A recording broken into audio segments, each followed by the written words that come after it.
తుక్కుగూడ సమావేశంలో Congress తుక్కుగా ఓడుతుంది. Congress కూలిపోవటం ఖాయమన్నారు NVSS Prabhakar. Amul baby Rahul Hyderabad రాబోతున్నారు. Congress party అవినీతికి మారుపేరు అన్నారు. మళ్లీ మోదీ ప్రధాని కాబోతున్నారు అని ప్రభాకర్ అన్నారు. ఇక మిత్రపక్షాలతో కలిసి బీజేపీ 400 సీట్లు గెలుస్తుంది. దేశ సమైక్యత సమగ్రతకు కాంగ్రెస్ భంగం కలిగిస్తోంది అన్నారు. కాంగ్రెస్ కుటుంబ పాలనకు గ్యారంటీ అన్నారు ఎన్వీఎస్ఎస్ ప్రభాకర్.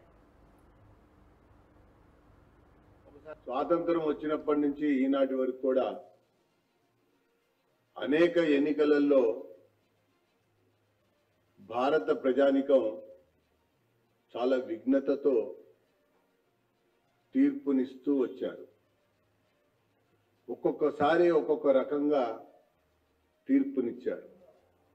ప్రతిసారి ప్రతి సమయం ప్రతి సందర్భంలో మనం పరిశీలిస్తే ఎమర్జెన్సీకి వ్యతిరేకంగా ఒకసారి దేశవ్యాప్తంగా తీర్పిచ్చారు,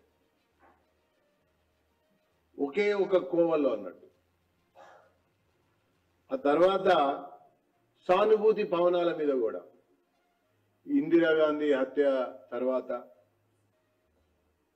రాజీవ్ గాంధీ హత్య తర్వాత సానుభూతి పవనాల మీద కూడా దేశవ్యాప్తంగా తీర్పిచ్చారు.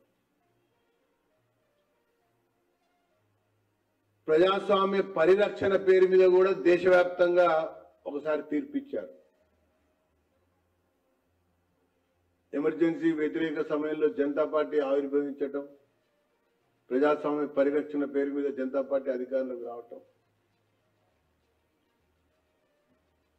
సానుభూతి అంటే ఈ ప్రధానమంత్రుల హత్య సమయం సందర్భంలో.